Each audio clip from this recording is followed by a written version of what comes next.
Next, which clue confirms the criminal's means? So, what did you find? Have you come to a conclusion?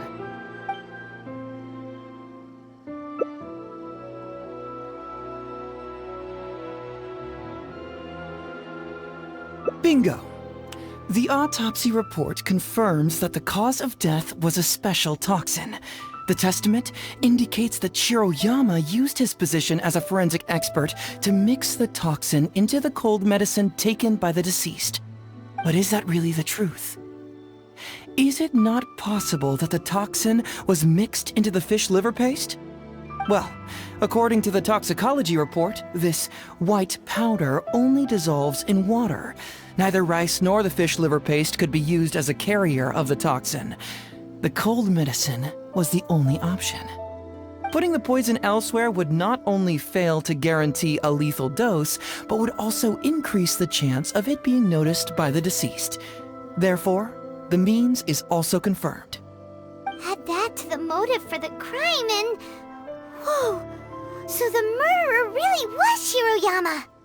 Yep, pretty clear cut, wouldn't you say? Look, I really don't know what Sango is so suspicious about.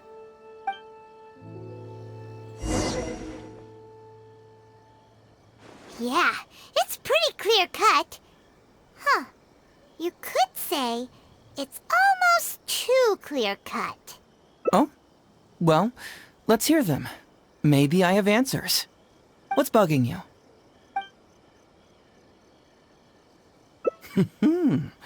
Very nice. Top marks for attention to detail. It doesn't have any real bearing on the case, but let me explain how that works for you. So, why would Madame Kujo-Sara sign one conviction sentencing Ryuji to temporary incarceration awaiting trial, and another conviction sentencing Shiroyama to death? You may have heard some rumors back at the station that when this case first came up, the Kujo clan higher-ups were in dire need of a scapegoat to keep the Takatsukasa clan off their backs. And poor Ryuji became the successful candidate. In less than a week, the conviction was drafted, sent to Madame Kujo-Sara, and signed. Allegedly, she knew what it was about as soon as she saw it, and signed it with no questions asked. But anyone who buys this story clearly doesn't know that much about Madame Kujo-Sara. She's the most principled person in the entire Tenryou Commission, for goodness sake. So, how would she respond to a case filled with unanswered questions and no confession from the suspect? Oh, you mean... Exactly. Before she signed it, she changed Ryuji's conviction from the death sentence to temporary incarceration. Ryuji escaped a disastrous fate without ever realizing it. Had Madame Kujo-Sara not changed his sentence, Sango would have been seeking justice for a dead man. Why was Sara so lenient with Ryuji? That's the wrong question. This wasn't about Ryuji, but Madame Kujo-Sara's principles. The conviction could have been for a Ryuji, a Guji, heck, even a Tanuki, and she would have made the same decision. Given the enormous pressure she was under at the time, I'd say she did the most she could. Don't you think? Pressure? Really? Was someone higher up putting pressure on Sara? The pressure came from all sides. The deceased was the leader of the police station and the rising star of the Takatsukasa clan. All eyes were on this case. How this became reduced to the unimaginative rumor that Madame Kujo-Sara convicted Ryuji under pressure from her superiors, I have no idea. Ugh. Rumors here, conspiracy theories there. Lies at every turn. Fortunately, Madame Kujo-Sara works in an open and transparent manner, and pays no heed to rumors like this. She just rolls her eyes and forgets all about them. Just because she has never publicly clarified the truth doesn't mean she was hiding anything. So when I asked her about it, saying it was relevant to a case I was working on, she just told me how it was. Believe me, in this case, more than any other, I have checked every last detail.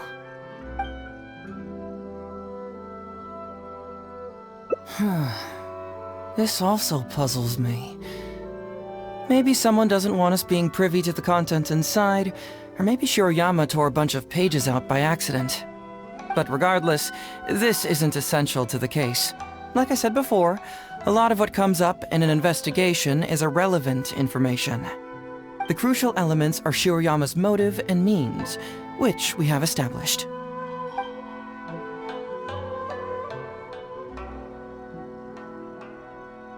Maybe the report was wrong.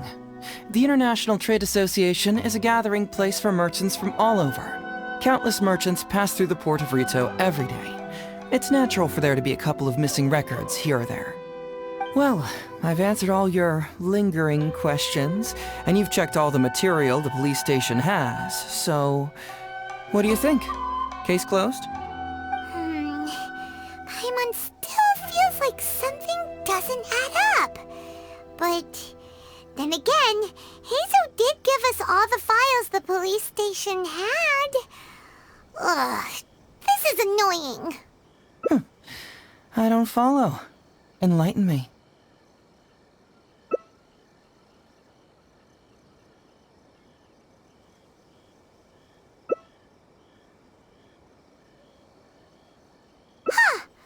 Right! Why do you keep emphasizing police station every single time? You tell me. Why do I keep emphasizing police station every time?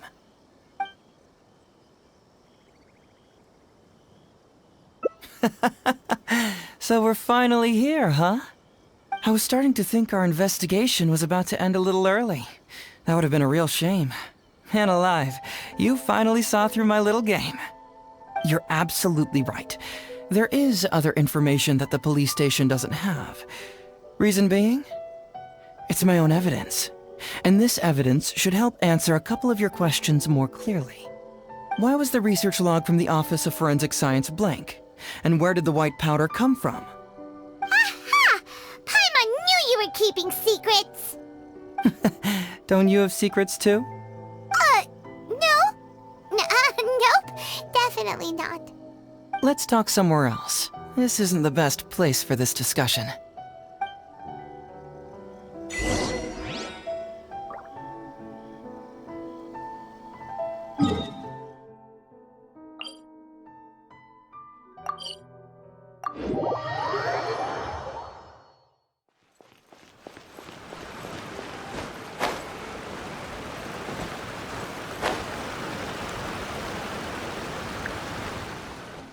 This is a quiet spot. Let's talk here. All right. Here's the secret I've been keeping all along. The torn-out pages from the research log of the Office of Forensic Science. Great! But Paimon can't believe you kept this a secret all this time! It's not like you think. I wasn't the one who tore out the pages. Look, just read it over first.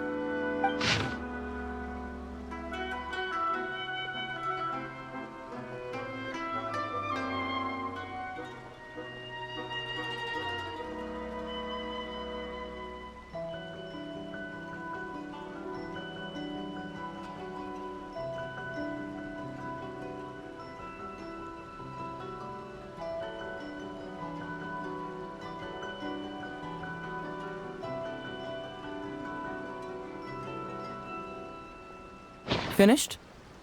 Do you see now? The method used by the perpetrator to commit his crime wasn't by putting the white powder in the cold medicine.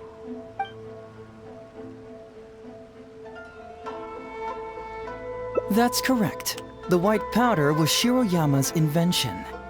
As a forensic doctor, he provided a special cold medicine for Takatsukasa Isamu.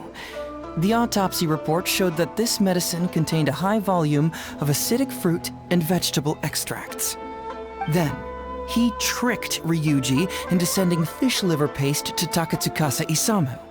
When the two substances were taken together, a toxic dose of the substance formed in his body. This is the real modus operandi. Oh, that's awful! One was medicine, and the other was an expensive nutritional supplement. Both completely harmless. True, both are harmless on their own, but when combined, poof, that's it. It was not him who wanted to hide it, but the person pulling the strings behind him. Huh. You mean there was someone else pulling the strings? Aren't you curious where I found these pages from the research log? It was in Kujo Takayuki's secret warehouse. After I found the missing pages, I did some digging around and found out that Shiroyama had worked for Kujo Takayuki before joining the police station. The Kujo clan secretly provided Shiroyama with funds to study forensic science. I guess you could say that Kujo Takayuki's investment paid dividends in this case. Of course, I had only learned all of this after the Vision Hunt decree came to an end. Kujo Takayuki had lost his grip on power, and the Tenryou Commission was undergoing a general reshuffle. To avoid coming under suspicion, Madame Kujo Sara put me in charge of building a case against Kujo Takayuki. I found a huge stash of fish liver paste in his secret warehouse. Nothing hugely incriminating about that, of course, but I still took the trouble to open each and every package until finally, I had to concede that this really was just a huge stash of fish liver paste. But then, underneath the floor tiles where the fish liver paste was stacked, I found a secret compartment with this torn-off research report lying inside. So it was him who wanted to frame Ryuji all along. What a nasty piece of work. Let's review the whole case from the top. First, Takatsukasa Isamu, for whatever reason, noticed Shiroyama's talent as a forensic doctor and asked him to develop a special poison on his behalf. But Shiroyama was already working for the Kujo clan, so he refused. Takatsukasa Isamu wasn't about to take no for an answer, and that's where things took a dark turn. He twisted Shiroyama's arm by making a veiled threat to harm his family. All Shiroyama could do was to secretly report everything to Kujo Takayuki. When Takayuki learned what was happening, he instructed Shiroyama to pretend to cooperate with Takatsukasa Isamu, then kill the latter with the white powder once it was fully developed. Meanwhile, Ryuji's only role in this case was to deliver the fish liver paste to Takatsukasa Isamu on Shiroyama's orders, completely unaware of the fact that he was being used as a pawn and that this was a key ingredient needed to create the poison. After the incident, Kujo Takayuki hoped to make Ryuji the fall guy, until the death sentence was stalled when it reached Madame Kujo Sara. In the meantime, Sango had begun her own investigation. Kujo Takayuki grew nervous that the truth would get out, so he threw Shiroyama to the wolves, hounding him to death and erasing all traces of contact between the two. And yet, he wanted to keep this secret formula, so he hid it. Greedy guy, that Takayuki. He must have wanted to have it on hand just in case he needed to employ it again in the future, and make someone else disappear. This Kujo Takayuki is an evil lunatic! We've got to report this to A. Whatever his current punishment is, it needs to be 10 times worse! That would be practically impossible. One research log found in his warehouse doesn't prove anything. Even I can think of 100 excuses. Besides, Ryuji directly contributed to Takatsukasa Isamu's death by delivering the fish liver paste to him. The fact that he was unaware of the true nature of the situation doesn't matter. But he's still innocent, right? Isn't it just a coincidence? Paimon really doesn't get how the law works. Legally speaking, the judge would most likely rule that it was accidental.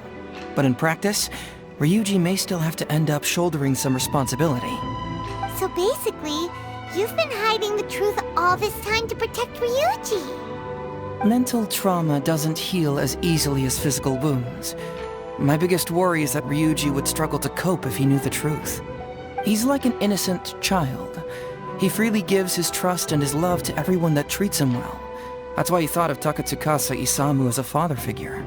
I'm pretty sure that to this day, he has never paused to wonder whether Takatsukasa Isamu was actually a good person, or if Sango just hired him as a gopher, or why I left the detective agency. If he found out the facts about Takatsukasa Isamu, I'm afraid it would crush him. Well, as you can see, I'm a little less confident than people might think.